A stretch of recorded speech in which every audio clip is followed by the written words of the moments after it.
प्रिय विद्यार्थियों, आज हम आपको कक्षा 10 की आगामी बोर्ड परीक्षा के लिए संस्कृत विषय का मॉडल पेपर बताने जा रहे हैं। संस्कृत विषय में केवल एक ही प्रश्न पत्र होता है जिसका पूर्णांक 70 अंक है। इसके लिए समय 3 घंटे 15 मिनट का निर्धारित है।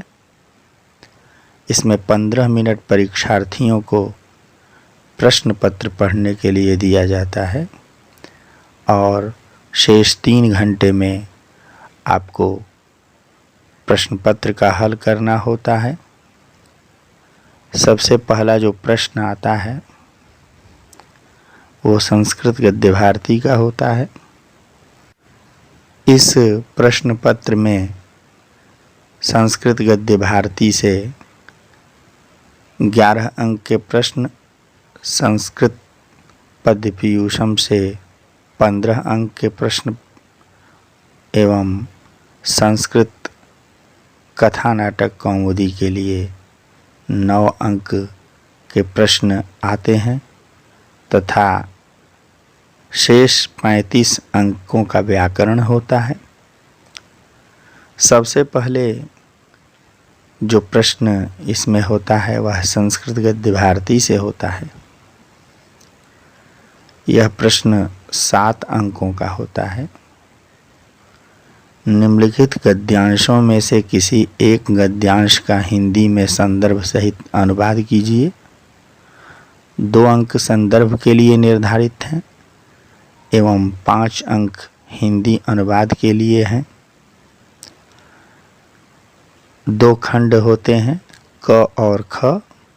उनमें से किसी एक ही गद्यांश का हिंदी में संदर्भ सहित अनुवाद करना होता है।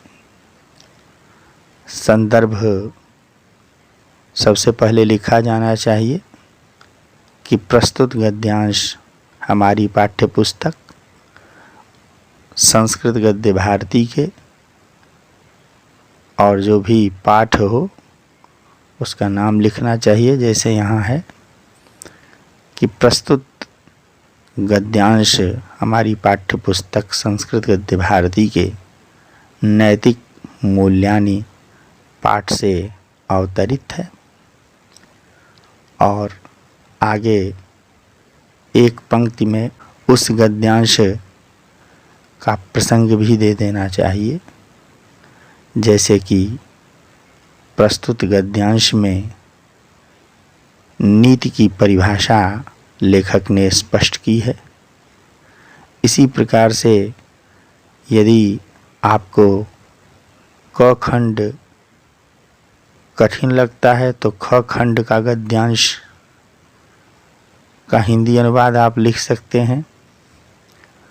उसका संदर्भ इस प्रकार से लिखेंगे कि प्रस्तुत गद्यांश हमारी पाठ्यपुस्तक संस्कृत गद्य भारती के संस्कृत भाषा या गौरवम शीर्षक पाठ से अवतरित है। और एक पंक्ति में उस प्रसंग का विवरण दे देंगे जहाँ का गद्यांश है कि इसमें लेखक ने संस्कृत भाषा सर्वसाधारण की भाषा थी। यह एक लघु कथा के माध्यम से स्पष्ट किया है। उसके बाद उस गद्यांश का हिंदी में अनुवाद लिख डालेंगे उत्तर पुस्तिका में। केवल उत्तर पुस्तिका में प्रश्न संख्या 1 और यदि क खंड कर रहे हैं तो क लिख देना चाहिए और फिर नीचे उत्तर लिख करके सबसे पहले संदर्भ हेडिंग बना करके लिख देनी चाहिए स्केच से या काली कलम से। और संदर्भ लिखने के पश्चात फिर हिंदी अनुवाद इस प्रकार से हेडिंग लिख करके उसका हिंदी अनुवाद लिखा जाना चाहिए। यदि आप ख खंड कर रहे हैं तो प्रश्न संख्या 1 और ख लिख देंगे आगे, और उसके पश्चात फिर संदर्भ और फिर आगे हिंदी अनुवाद लिखेंगे।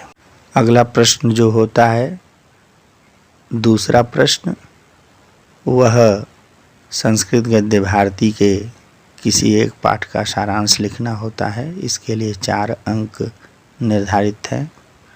प्रश्न इस प्रकार से पूछा जाता है, निम्नलिखित पाठों में से किसी एक पाठ का सारांश हिंदी में लिखिए। इस प्रश्न पत्र में क विश्वकवि रविंद्र, ख आदि शंकराचार्य, ग लोकमान्य तिलक। तो इसमें से किसी एक पाठ का सारांश हिंदी में लिखा जाना चाहिए। पाठ का सारांश लिखते समय विद्यार्थियों को ध्यान देना चाहिए कि जो भी पाठ हो जिसका वे सारांश लिखना चाहते हैं, हेडिंग डाल करके ही पाठ का सारांश प्रस्तुत करना चाहिए। जैसे विश्वकवि रविंद्र पाठ का सारांश आपको लिखना है तो आपको लिखना चाहिए प्रश्न संख्या 2 पाठ का सारांश, फिर आगे लिखना चाहिए उत्तर में क विश्वकवि रविंद्र, फिर हेडिंग डाल करके परिचय देना चाहिए विश्वकवि रविंद्र का, जिस प्रकार से पाठ में बताया गया है उसी को संक्षिप्त रूप में हेडिंग डाल करके यहाँ प्रस्तुत करना होता है। उसके पश्चात रविंद्र का जीवन वृत्त लिखना चाहिए, संक्षेप में जन्म, माता पिता इत्यादि का नाम,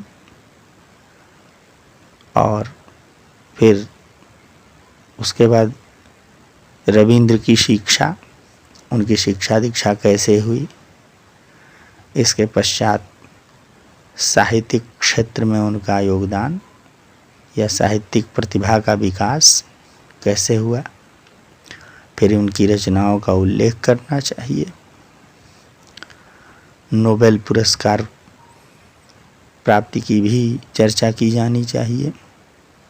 इसके बाद उनका सांस्कृतिक क्षेत्र में क्या योगदान रहा है, सामाजिक क्षेत्र में क्या योगदान रहा है, स्वतंत्रता आंदोलन में उनकी क्या भूमिका रही है, और शिक्षा के क्षेत्र में उनका क्या योगदान रहा है, शांति निकेतन इत्यादि की स्थापना, विश्व भारती विश्वविद्यालय की स्थापना इत्यादि का अलग अलग हेडिंग बना के, अलग अलग पॉइंट्स बना करके उल्लेख किया जाना चाहिए। अगला प्रश्न संस्कृत पद्य पीयूषम से होता है। प्रश्न संख्या 3 है, निम्नलिखित पद्यों में से किसी एक की संदर्भ सहित हिंदी में व्याख्या कीजिए। यह भी 7 अंकों का होता है।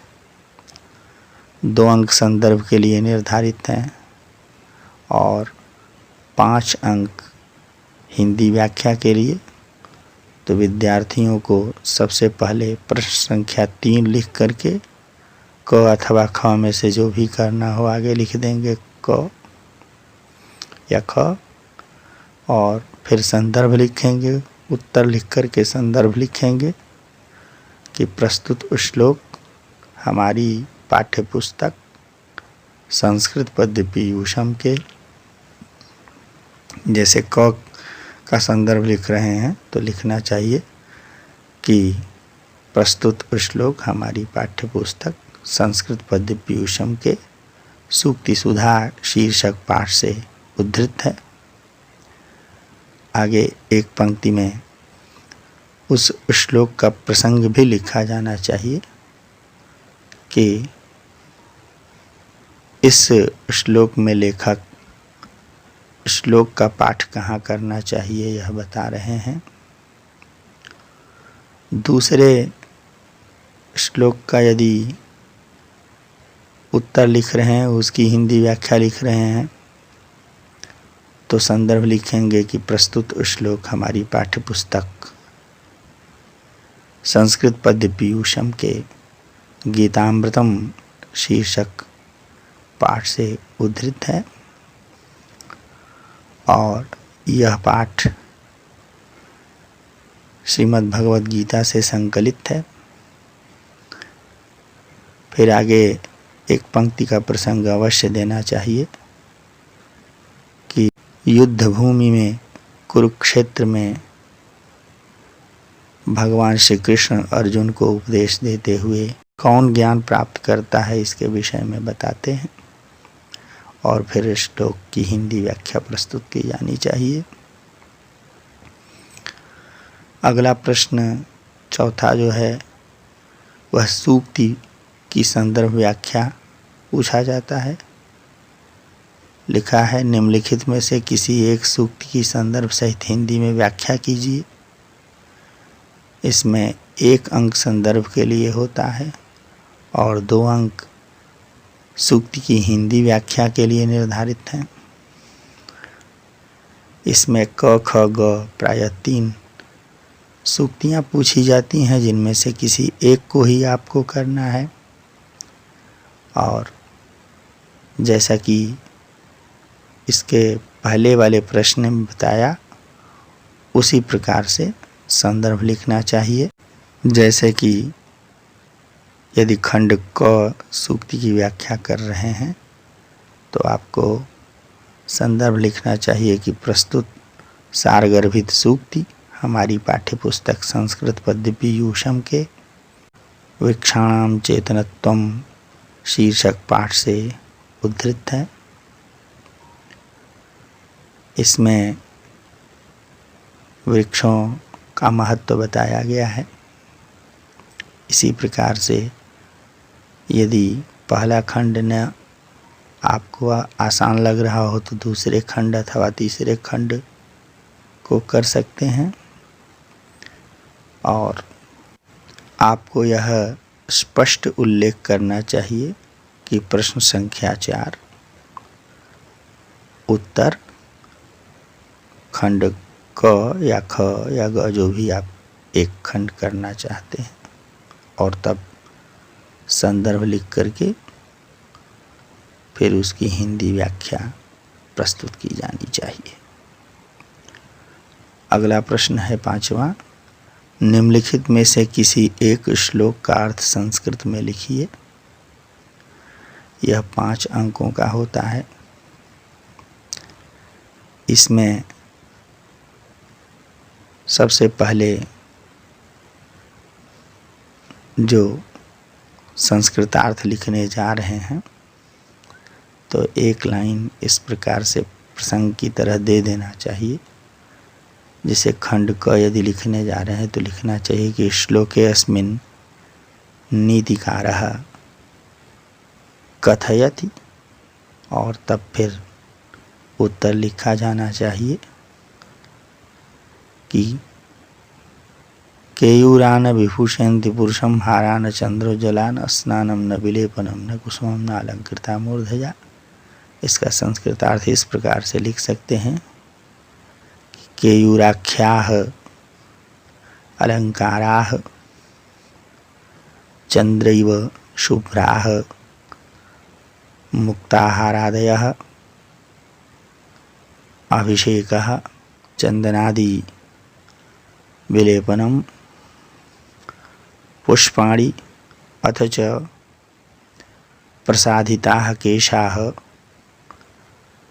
मनुष्यं न अलंकुर्वन्ति। इसी प्रकार से यदि आपको खंड ख लिखना है तो प्रश्न संख्या 5 और नीचे उत्तर खंड ख लिख करके संस्कृतार्थ लिखना चाहिए। दूसरा श्लोक विद्यार्थी चर्या से है तो इसी प्रकार से आपको इसका भी संस्कृतार्थ लिखना चाहिए। अगला प्रश्न है प्रश्न संख्या 6, निम्नलिखित में से किसी एक पात्र का चरित्र चित्रण हिंदी में लिखिए। खंड क है कारुणिको जीमूतवाहन के आधार पर जीमूतवाहन का। ख भोजस्य शल्य चिकित्सा के आधार पर राजा भोज का। ग ज्ञानम पूत्तरम सदा के आधार पर सर्ववर्मा का। तो इसमें जो भी चरित्र चित्रण आपको सरल लगता हो, जिसकी तैयारी आपने अच्छे से की है, उसी पात्र का चरित्र चित्रण लिखना चाहिए। आपको लाइव क्लासेस में और कक्षा में बताया गया है कि कैसे आप चरित्र चित्रण लिखेंगे।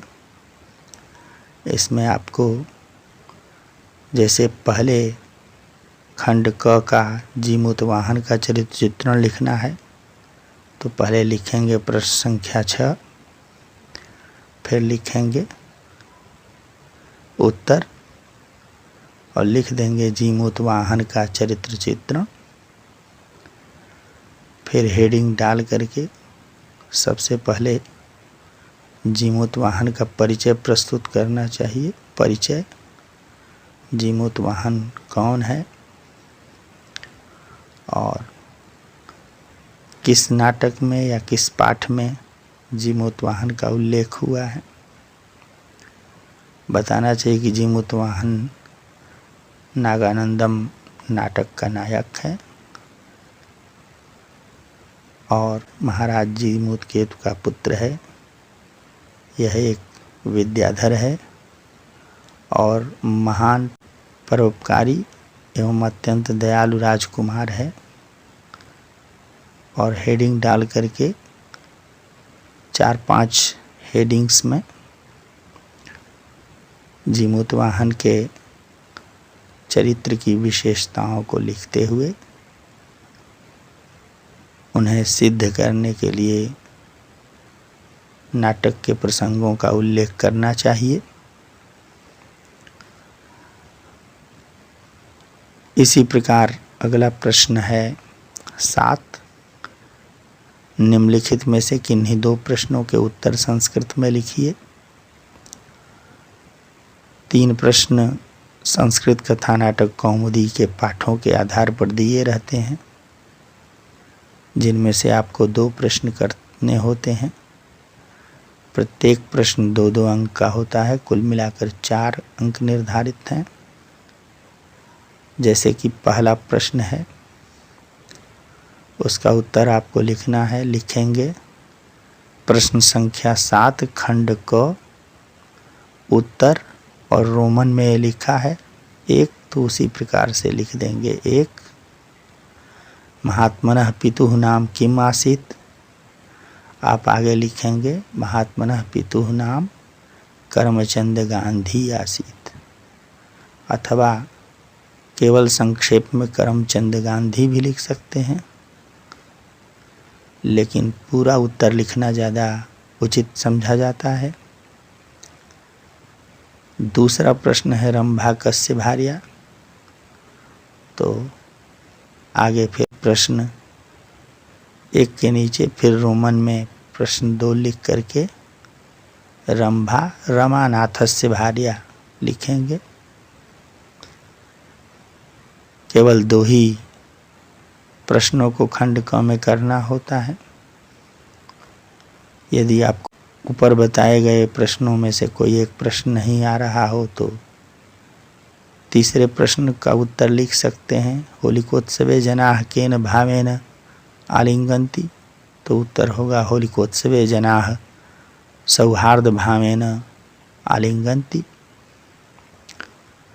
अगला प्रश्न है 7 का ही खंड ख, जो कि 1 अंक का है।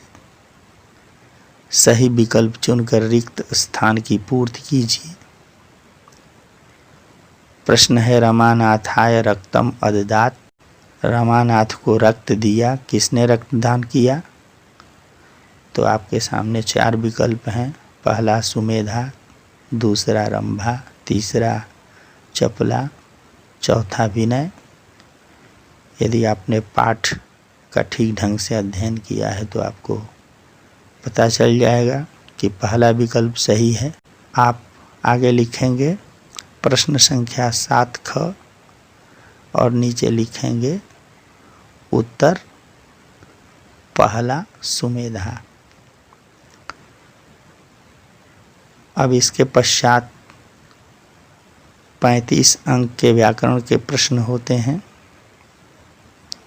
जिसमें पहला प्रश्न, जो कि प्रश्न पत्र का 8वां प्रश्न होता है, खंड क प्रत्याहारों से आता है। सही विकल्प चुनकर लिखिए। यह 1 अंक का होता है। जश प्रत्याहार के अंतर्गत आने वाले वर्ण हैं, तो आप चारों विकल्पों को ध्यान से पढ़ेंगे।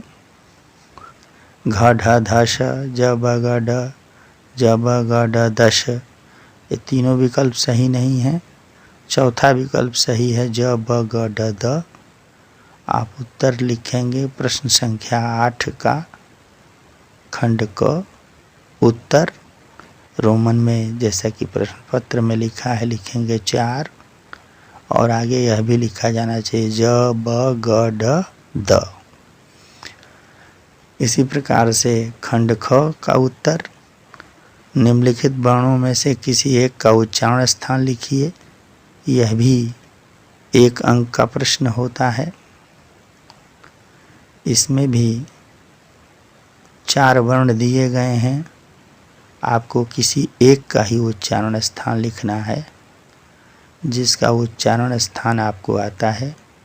आगे लिख दीजिए प्रश्न संख्या 8 ख उत्तर। यदि पहले का उत्तर देना है तो रोमन में जैसा लिखा है लिखेंगे पहले का ग, और तब उत्तर लिखेंगे कंठ। यदि आपको पहला नहीं मालूम है, आसान नहीं लग रहा है, तो दूसरे का उत्तर लिख सकते हैं। उत्तर लिखेंगे रोमन में दूसरा ज तालु।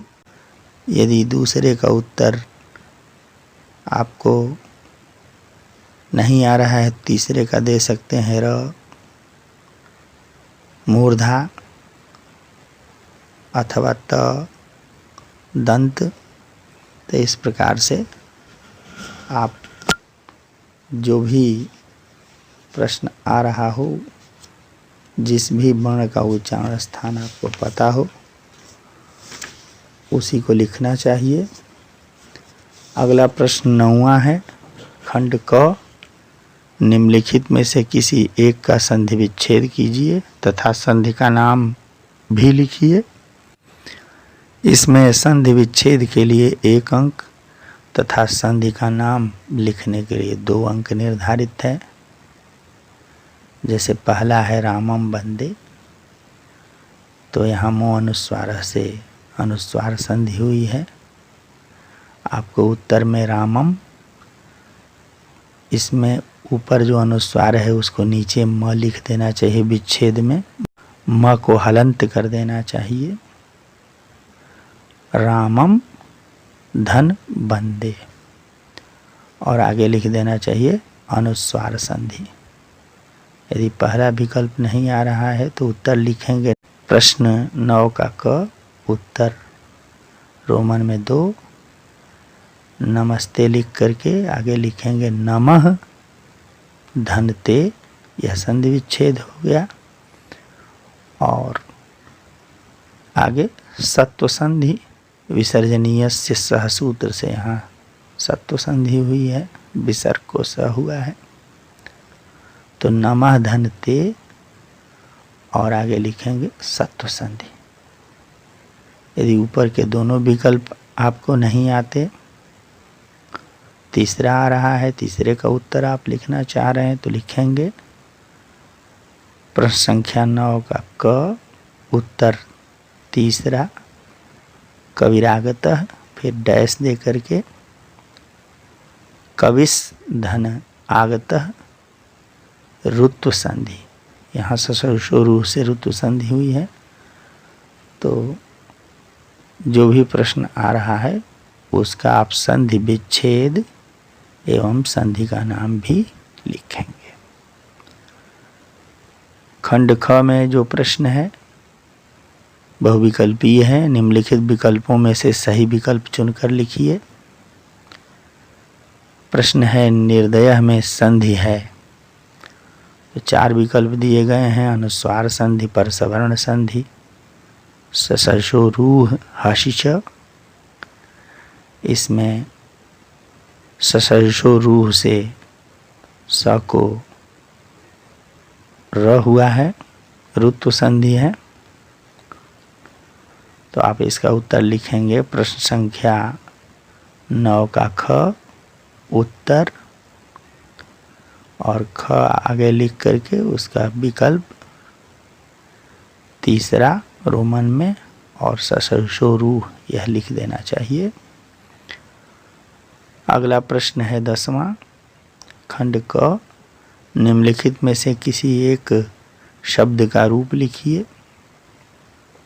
यह भी 1 अंक का है। इसमें आपको 3 विकल्प प्राप्त हैं। जिसका भी उत्तर आपको आसान लगता हो, आप ठीक से जानते हैं, उसी का उत्तर लिखना चाहिए। यदि पहले का उत्तर लिखते हैं तो लिखेंगे प्रश्न संख्या 10 का उत्तर पहला गो शब्द के चतुर्थी विभक्ति का एक वचन गवे, या केवल इतना ही लिख दें पहला गवे। यदि दूसरे का उत्तर लिख रहे हैं तो लिखेंगे उत्तर दूसरा धेनुभ्याम। धेनु शब्द के तृतीया विभक्ति द्विवचन में धेनुभ्याम होता है। तीसरा प्रश्न है अदस शब्द का द्वितीया विभक्ति बहुवचन। तो इसमें पुल्लिंग, स्त्रीलिंग और नपुंसक लिंग ये सर्वनाम शब्द है होते हैं। तीनों में अलग अलग उत्तर आता है द्वितीया विभक्ति बहुवचन का। अमून पुल्लिंग में, स्त्रीलिंग में अमूह, नपुंसक लिंग में अमूनी।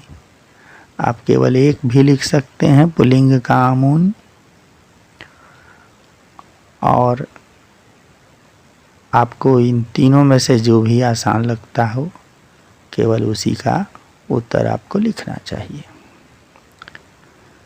10वां का खंड ख प्रश्न है, निम्नलिखित विकल्पों में से सही विकल्प चुनकर लिखिए।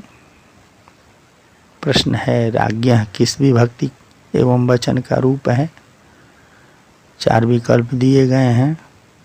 पहला है प्रथमा विभक्ति एक वचन, दूसरा है तृतीया विभक्ति एक वचन, तीसरा है चतुर्थी विभक्ति एक वचन, चौथा है षष्ठी विभक्ति एक वचन। चौथा विकल्प सही है। आप प्रश्न का उत्तर उत्तर पुस्तिका में इस प्रकार से लिखेंगे। प्रश्न संख्या 10 ख, नीचे उत्तर रोमन में 4 और आगे लिख देंगे षष्ठी विभक्ति एक वचन। अगला प्रश्न 11वां है, खंड क निम्नलिखित में से किसी एक धातु का रूप लिखिए। 1 अंक का है। इसमें भी आपको 3 विकल्प प्राप्त हैं, जिनमें से किसी एक धातु का ही आपको रूप लिखना है।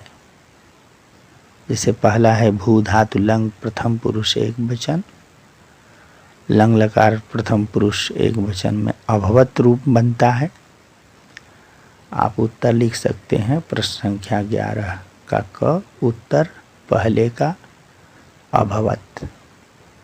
इसी प्रकार से दूसरा है नी धातु लट लकार मध्यम पुरुष बहुवचन। इसका रूप होता है नयथ।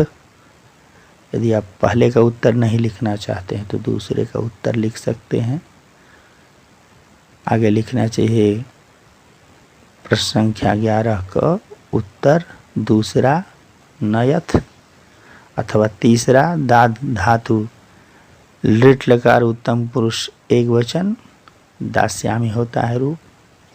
तो आप तीसरे का ही उत्तर दे दीजिए। यदि आपको ऊपर के 2 प्रश्नों का उत्तर कठिन लगता है या संदेह में पड़े हैं, तीसरे का उत्तर ठीक से मालूम है, तो तीसरे का ही उत्तर केवल दे सकते हैं।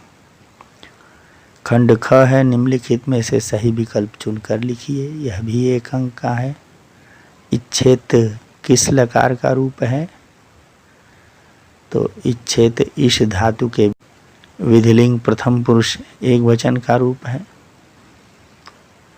आपको 3 विकल्प दिए गए हैं, जिसमें से दूसरा विकल्प सही है। आप उत्तर लिखेंगे प्रश्न संख्या 11 का ख उत्तर दूसरा, विधिलिंग प्रथम पुरुष एक वचन। अगला प्रश्न 12वां क, निम्नलिखित समस्त पदों में से किसी एक पद का समास विग्रह कीजिए। इसमें भी 3 पद पूछे गए हैं जिसमें से केवल एक ही पद का उत्तर आपको लिखना है। पद का केवल समास विग्रह पूछा जा रहा है। आप लिख सकते हैं यदि पहले का उत्तर लिखना है यथाशक्ति, शक्तिम अनतिक्रम्य, यह विग्रह है।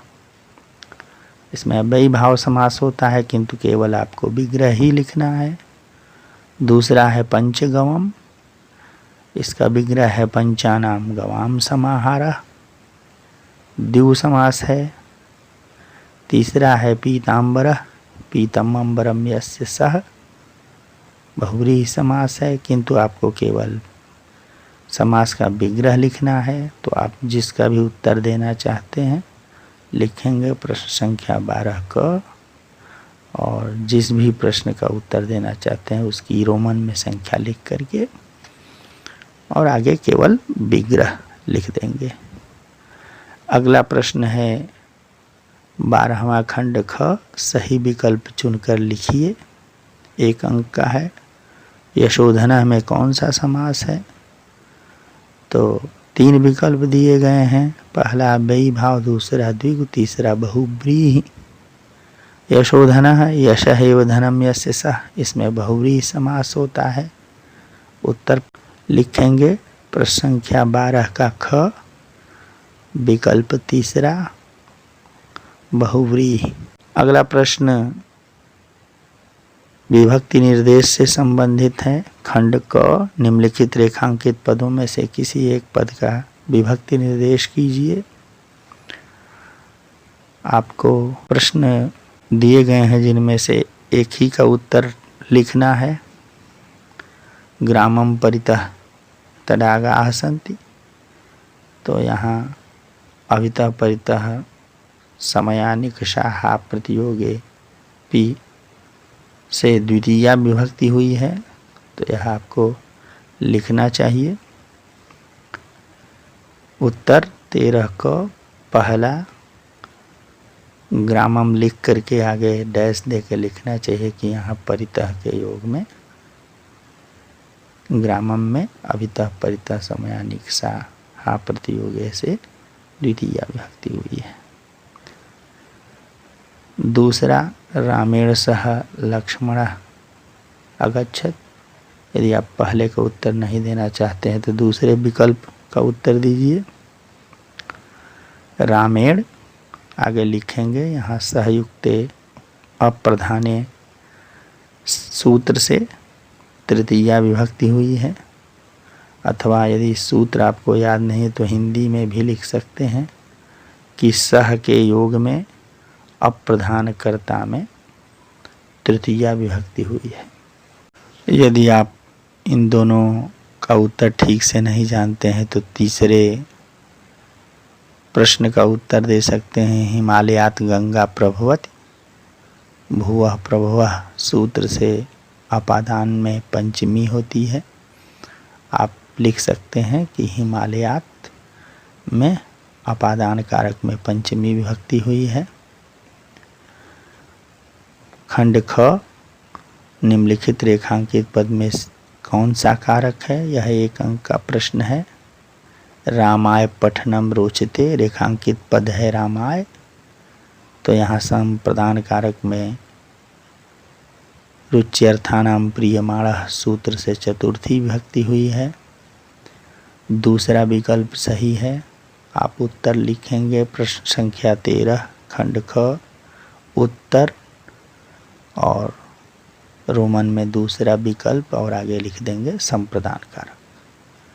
प्रश्न संख्या 14, निम्नलिखित में से किसी एक धातु एवं प्रत्यय लिखिए।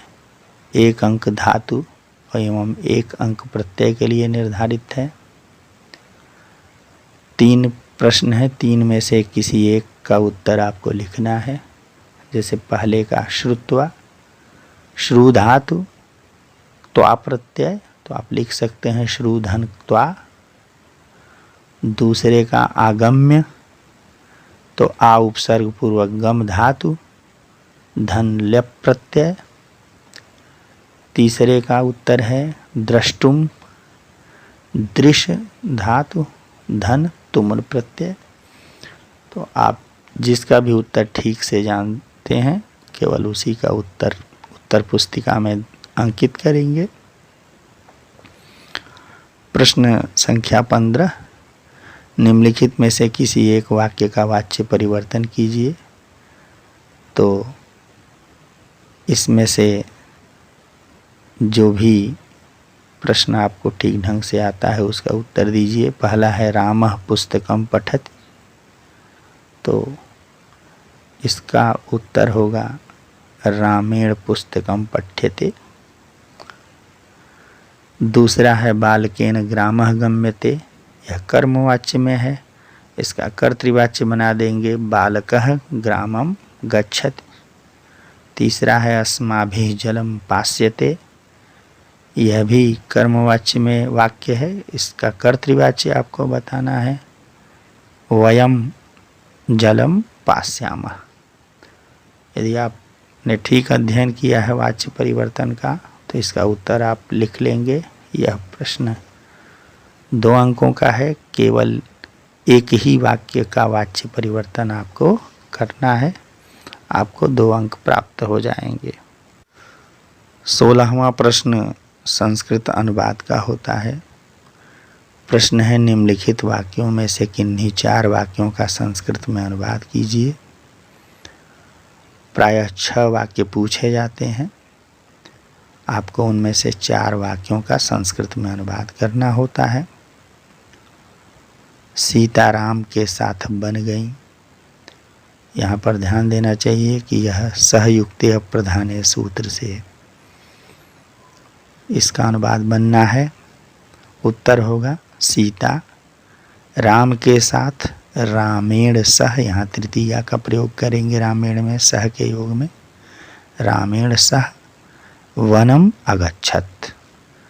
दूसरा प्रश्न है भगवान शिव को नमस्कार है, तो यहाँ पर नमः स्वस्ति स्वाहा स्वधालंब षठ योगाच्य सूत्र से चतुर्थी विभक्ति होगी। शिवाय नमः भगवान शिव का विशेषण है, इसलिए भगवते शिवाय नमः। तीसरा प्रश्न है हम सब आँखों से देखते हैं, ये कर्णकारक से संबंधित अनुवाद है। हम सब वयम आँखों से नेत्राभ्याम देखते हैं, पश्यामः। चौथा प्रश्न है कुएं का जल मीठा होता है, तो कुएं का यहाँ षष्ठी विभक्ति का प्रयोग होगा, कूपस्य जल जलम मीठा है, मधुरम अस्ति। यदि आप ऊपर के वाक्यों में से किन्हीं वाक्यों का अनुवाद ठीक से नहीं जानते हैं तो नीचे के 2 वाक्य उनमें से लिख सकते हैं। लोग सिंह से डरते हैं, यहाँ भित्रार्थानाम भय हेतु से अपादान कारक होगा सिंह में, तो उत्तर होगा लोग जनाह सिंह से, सिंहात पंचमी का प्रयोग करेंगे, डरते हैं, बिभ्यति। 6वां वाक्य है मेरे गांव के चारों ओर पेड़ हैं, यहाँ चारों ओर के लिए परितः शब्द का प्रयोग करेंगे, तो गांव के में द्वितीया विभक्ति हो जाएगी। मेरे मम गांव के ग्रामम चारों ओर परितः पेड़ हैं, वृक्षाः सन्ति। को केवल 4 वाक्यों का ही संस्कृत अनुवाद करना है, केवल 4 वाक्य ही लिखेंगे, 4 वाक्यों का ही संस्कृत अनुवाद उत्तर पुस्तिका में अंकित करेंगे। प्रश्न संख्या 17, निम्नलिखित में से किसी एक विषय पर संस्कृत में 8 वाक्यों में निबंध लिखिए। तो 5 विषय निबंध के लिए परीक्षा में आए हैं, जिनमें से किसी एक का ही उत्तर आपको लिखना है। विषय हैं सदाचारः वसुधैव कुटुम्बकम् अनुशासनम हिमालयः दूरदर्शनम। आपने जिस विषय का निबंध अच्छे से तैयार किया हुआ है उसी का उत्तर लिखेंगे। निबंध 8 वाक्यों में लिखने हैं, इसका विशेष ध्यान दें कि 8 वाक्यों में निबंध लिखें एवं संस्कृत में लिखना है, शुद्ध शुद्ध लिखें। इसके लिए 8 अंक निर्धारित हैं। 18वां प्रश्न जो कि अंतिम प्रश्न है, निम्नलिखित शब्दों में किन्हीं 4 शब्दों का संस्कृत में वाक्य प्रयोग कीजिए। तो इसमें 8 शब्द दिए गए हैं जिनमें से केवल 4 का ही संस्कृत में वाक्य प्रयोग करना होता है। आप कोई छोटा अच्छा सा वाक्य जो कि सार्थक हो बना सकते हैं। यदि चारों वाक्य आप शुद्ध शुद्ध सही वाक्य बना कर लिखते हैं तो आपको 4 अंक मिल जाएंगे। उदाहरण के लिए पठति का वाक्य आपको बनाना है तो छात्रः व्याकरणं पठति या छात्रः पुस्तकं पठति। इसी प्रकार से सह आप लिख सकते हैं रामेण सह लक्ष्मणः वनं गतवान। अहम, इसका वाक्य प्रयोग करेंगे अहम जलम पिबामि अथवा अहम पुस्तकम पठामि। सदा सदा सत्यम वद। परितः ग्रामं परितः क्षेत्राणि सन्ति या ग्रामं परितः वृक्षाः सन्ति। पुत्रः पुत्रः मातरं प्रणमति सर्वत्र। ईश्वरः सर्वत्र अस्ति। कृत्वा गृहकार्यं कृत्वा क्रीडनाय गच्छेत्। तो इनमें से केवल आपको 4 ही शब्दों का संस्कृत में वाक्य प्रयोग करना है। केवल 4 का ही उत्तर अपनी उत्तर पुस्तिका में अंकित करेंगे। प्रश्न पत्र हल करते समय आपको इस बात का विशेष ध्यान रखना चाहिए कि जिस भी प्रश्न का उत्तर लिख रहे हैं यदि उसमें कई खंड हैं तो उनका उत्तर एक ही जगह उसी पेज पर या उसके पास दूसरे पेज पर लिखना चाहिए। ऐसा नहीं करना चाहिए कि किसी प्रश्न के एक खंड का उत्तर कहीं और दूसरे खंड का उत्तर कहीं और लिखें। जैसे 18वां प्रश्न है तो आपको 4 शब्दों का वाक्य प्रयोग करना है तो चारों शब्दों का वाक्य प्रयोग एक ही जगह लिखिए, अलग अलग नहीं। सबसे पहले आपको छोटे छोटे प्रश्नों का उत्तर लिखना चाहिए, पश्चात बड़े प्रश्नों का उत्तर लिखना चाहिए। समय का विशेष ध्यान रखना चाहिए। आपकी हैंडराइटिंग भी अच्छी होनी चाहिए। स्पष्ट एवं साफ सुथरा लिखना चाहिए। यदि इन बातों का आप ध्यान रखेंगे परीक्षा में तो आप निश्चित रूप से अच्छे अंक प्राप्त करेंगे। आगामी बोर्ड परीक्षा के लिए आप अच्छे अंक से उत्तीर्ण हों, ऐसी शुभकामना के साथ बहुत बहुत धन्यवाद।